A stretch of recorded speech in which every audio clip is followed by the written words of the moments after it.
At exactly 0317 hours on April 14, 2026, deep beneath the steel-gray waters of the Gulf of Oman, the USS Charlotte, a Virginia-class fast attack submarine running silent at 600 feet, received a priority flash message from NAV CENT headquarters in Bahrain. The message was 11 words long. It changed the course of the war. The Iris Dana, an Iranian Navy frigate returning from the International Fleet Review in Visakhapatnam, India, had just crossed into the intercept corridor. The Charlotte had been tracking her passive signature for 19 hours. Now she had her orders. At 0341 hours, two Mk-48AD CAP torpedoes left the Charlotte's forward tubes in a salvo spread. The Iranian frigate, operating with no active sonar, no ASW helicopter coverage, and no IRST countermeasures engaged, never saw it coming. 40 nautical miles south of Gal, Sri Lanka, the Iris Dana broke in half and sank in under 4 minutes. 0 survivors. The first domino had fallen, and what came next would shake the foundations of the global order. This was not a random strike. This was the opening kinetic signal of Operation Stranglehold, the U.S. Navy's classified protocol to sever Iran's last maritime lifeline at its source. For weeks, the Islamic Revolutionary Guard Corps Navy had been conducting what Tehran called a defensive perimeter operation inside the Strait of Hormuz, the 21-mile choke point through which 20% of the world's daily oil supply flows. Iranian fast attack craft, IRGC patrol boats, and shore-based NOR anti-ship missile batteries had effectively transformed the world's most critical maritime artery into a kill zone. Tankers from Japan, South Korea, India, and Europe had diverted south around the Cape of Good Hope, adding 14 days to every journey. Global fuel prices had spiked 38% in 11 days. The world's economy was bleeding out, and Tehran had its hand on the tourniquet. 0600 hours, April 14th, as dawn broke over Manama, Bahrain, U.S. Central Command activated the blockade. More than 10,000 troops, over a dozen warships, and dozens of maritime patrol aircraft spread across the Strait of Hormuz in a steel curtain that stretched from the Iranian coast to the Omani headland at Ras Al Had. The USS Abraham Lincoln Carrier Strike Group was already on station. The USS Baton Amphibious Ready Group, carrying 2,200 Marines from the 22nd Marine Expeditionary Unit, loitered at the mouth of the Gulf of Aden. Radio operators from the USS Gravely broadcast a continuous loop on maritime frequencies. All vessels transiting to or from Iranian ports discontinue transit immediately. This is a lawful naval blockade enforced by United States Central Command. Tehran's response was not diplomatic. It was calculated, and it had been prepared for weeks. Because what the Pentagon did not yet know, what the Financial Times would only expose 48 hours later, was that Iran's IRGC had secretly acquired a Chinese reconnaissance satellite in 2024, not a commercial imagery subscription, not data shared through a diplomatic back channel, an actual functioning military-grade Chinese spy satellite, retasked over the Persian Gulf, feeding real-time orbital passes to IRGC targeting coordinators inside a hardened facility beneath the Zagros Mountains. The satellite, operating at 480-kilometer sun-synchronous orbit with a synthetic aperture radar resolution of 0.5 meters, had been tracking the Lincoln Strike Group's formation, speed, and ASW screen patterns for 11 consecutive days.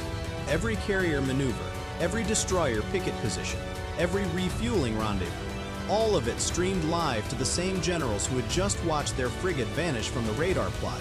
Iran had not been caught off guard. Iran had been waiting. 11:42 hours, April 14th. Iran's foreign ministry issued a public statement that rippled across every global newswire simultaneously. The language was deliberate, precise, and terrifying in its specificity. If the United States continued its naval blockade of Iranian ports, the Islamic Republic would activate what it called its multi-theater maritime denial strategy, code language for a simultaneous closure of the Strait of Hormuz, the Red Sea's Bab el-Mandab choke point, and the Sea of Oman transit corridors. 3 of the 4 most critical maritime passages on the planet, locked, with mines, with missiles, with swarming IRGC fast attack boats armed with C-802 anti-ship missiles. And with the Houthi-controlled shore batteries in Yemen, resupplied by Iran over the previous 40 days, that could target vessels 180 nautical miles offshore with radar-guided Khalij-Fars ballistic missiles. The global shipping industry didn't wait for confirmation. Within 3 hours, Lloyd's of London had suspended war risk insurance for the entire Indian Ocean region north of 10 degrees latitude. The Suez Canal Authority reported a 60% drop in southbound booking requests in a single afternoon. Crude oil futures hit $147 a barrel at the London Open. The IMF issued an emergency statement warning that prolonged disruption to Gulf energy exports could push the global economy into recession before Q3. This was Iran's strategy made manifest, not nuclear weapons, not a conventional land battle. Economic warfare on a planetary scale, using its geography as a weapon that the most powerful military force in human history could not simply bomb into submission. 1809 hours, April 14th. The National Security Council convened in the Situation Room. The agenda was stark. The U.S. had 72 hours before the blockade's economic pressure would begin to seriously destabilize Chinese energy imports, triggering a political crisis with Beijing that could fracture the already fragile international coalition supporting Washington's position. Xi Jinping had already appeared on state television, warning that the world could not allow itself to revert to the law of the jungle. China's foreign ministry accused the United States of a targeted blockade that would escalate tension under the already fragile ceasefire.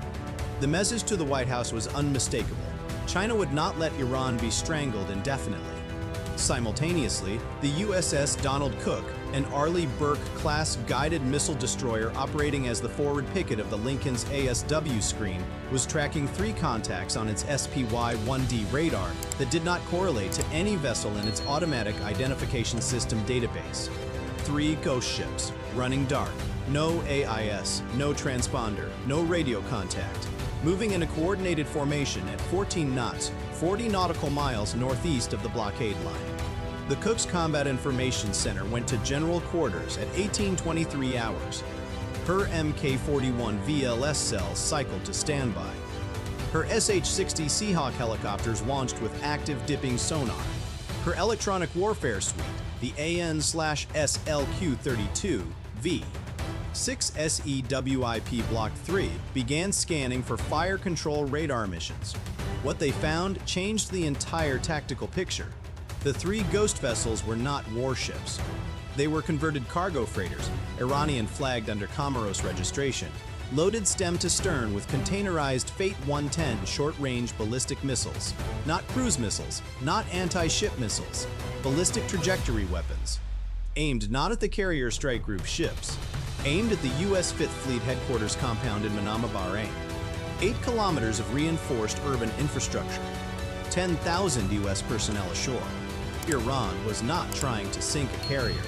Iran was trying to decapitate the command structure of the entire NAVCENT operation in a single, catastrophic standoff strike from international waters.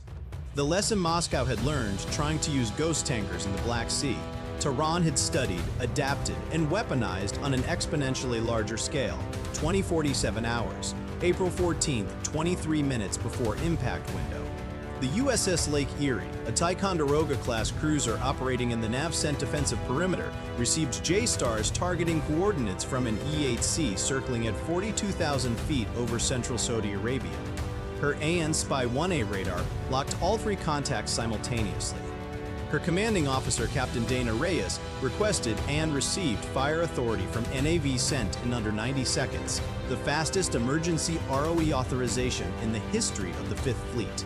Standard Missile 2 Block 3B rounds left her forward VLS in a ripple-fire salvo of 6 rounds, each traveling at Mach 3.5 toward the target formation.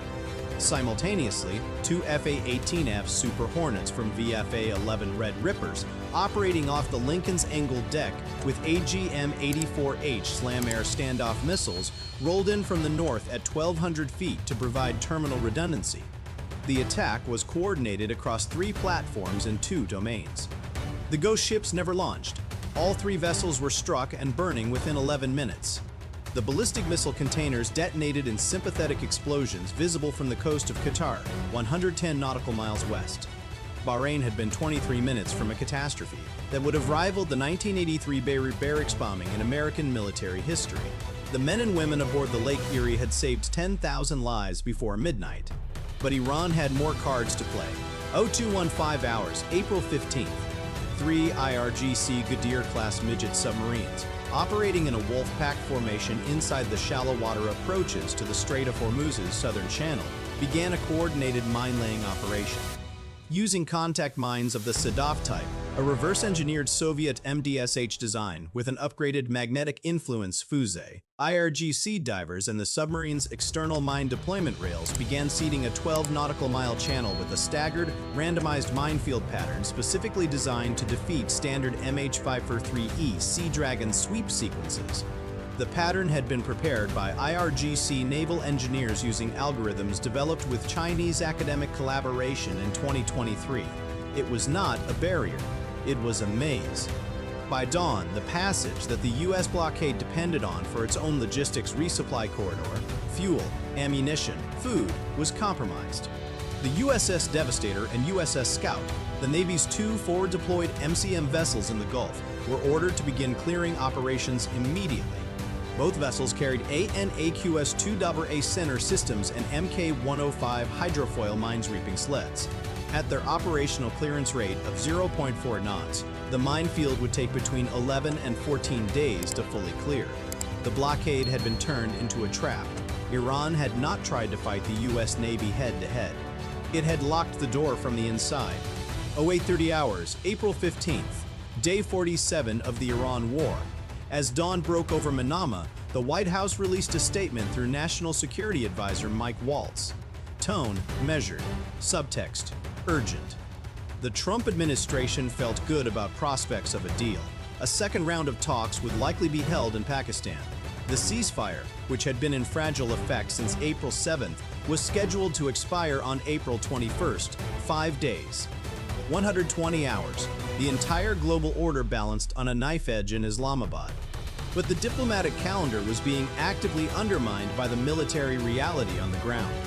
Israel, operating on its own strategic timeline, with its own intelligence assessments of Iran's reconstituted ballistic missile program, continued its air campaign in southern Lebanon. IDF strike packages hit the town of Kailea. Concentrated sorties continued to pound Bint Jbeil, the strategic town Israel's ground forces were methodically encircling. The last functioning hospital in Tebman was struck. The UN, Italy, Canada, the UK, and Australia issued a joint statement condemning the killing of UN peacekeepers and calling for an urgent end to hostilities. Israel's response was silent. The US and Israel were no longer singing from the same sheet music. Former U.S. Assistant Secretary of State Jeffrey Feltman openly acknowledged a growing strategic gap between Washington and Jerusalem. The U.S. wanted a nuclear deal. Israel wanted Iran's entire ballistic missile program dismantled before any ceasefire was made permanent. These were not compatible objectives. They were collision vectors. 16178 hours, April 15th. U.S. Secretary of State Marco Rubio hosted the first direct talks between Israel and Lebanon in more than 3 decades inside a conference room at Fadi Banam. The talks concluded after 4 hours with no firm commitments, no ceasefire in Lebanon, and a communique that used the diplomatic equivalent of empty words. Lebanese officials asked for U.S. military aid to help disarm Hezbollah. Israel refused to pause its campaign. Both parties agreed to talk again. The clock kept moving. Meanwhile, 6,200 miles away in Islamabad, Pakistani Army Chief General Asim Munir was on the phone to Iranian Foreign Minister Abbas Araghchi for the 3rd time in 6 hours. Pakistan, holding a defense treaty with Saudi Arabia on one hand and a back channel to Tehran on the other, was the only neutral ground left. The second round of U.S.-Iran talks was still alive, but it required Iran to acknowledge the blockade as a legitimate pressure mechanism rather than an act of war. Iran was not there yet. 20:55 hours, April 15th. The Financial Times broke the story. Iran's IRGC had been using a Chinese military reconnaissance satellite to track U.S. forces since 2024. The revelation detonated across every intelligence community simultaneously. In Langley, in Cheltenham, at NSA Fort Meade, and at DIA headquarters in Bethesda, the same question echoed through secure compartmented facilities. How many of our platform positions, our sortie patterns, our submarine operating areas had been fed directly to Iranian targeting cells over the past 24 months? The answer, according to a classified NV Sense Damage assessment completed before sunrise, was potentially all of them. China's denials were immediate and furious. The foreign ministry in Beijing accused the Financial Times of fabrication and anti-China hysteria. But the satellite's orbital parameters, its path schedules over U.S. carrier positions, and the correlation with IRGC targeting decisions in February and March, when Iranian ballistic missiles hit U.S. bases with a pattern accuracy that had stunned CENTCOM planners, told a different story. Beijing had handed Tehran the surveillance capability to fight a near-peer adversary. That changed the entire strategic equation. 0600 hours, April 16th. The clock is now running. The blockade is in its third day. The Strait of Hormuz minefields are partially seeded and partially cleared. The ceasefire expires in 119 hours. Pakistan's army chief is wheels up for Tehran with a compromise framework that both Washington and Tehran have tentatively agreed to examine, but neither has signed. Iran's Revolutionary Guard has placed its Fate 313 and Zulfiqar ballistic missile batteries on 15-minute launch readiness. The U.S. 82nd Airborne Division has been placed on 18-hour deployment notice. The Marines of the 22nd MEU are at sea, loaded, ready, and waiting for an order that no one in Washington wants to give. Above all of this, circling at 20,000 feet over the Gulf of Oman in lazy figure-8 orbits, two MQ-9 Reaper drones record everything in full-spectrum thermal imagery, watching, waiting, counting down the hours to April 21st. What happens when the clock hits zero depends entirely on whether two men in suits, sitting in a borrowed conference room in Islamabad, can agree on the precise definition of the word peace. While the most powerful navy in history sits coiled outside the door, and the most resilient revolutionary government in modern history stares it down from behind a minefield. History rarely announces itself in advance, but right now it is shouting. The rules of the post-Cold War order, the ones that said no nation could close the Strait of Hormuz without catastrophic consequence, are being rewritten in real time. Not in a treaty, not in a UN resolution. In the waters between Iran and Oman, 21 miles wide, where the future of global energy, global trade, and global stability is being decided by the men and women who wear the uniform and stand the watch. The question is not whether America can break this blockade. She can. The question is what breaks with it when she does. Stay sharp, stay informed. Because the next 72 hours will determine whether April 2026 is remembered as the moment diplomacy pulled the world back from the edge, or the moment it finally fell off. What would you do in the captain's chair aboard the USS Abraham Lincoln right now? Comment below.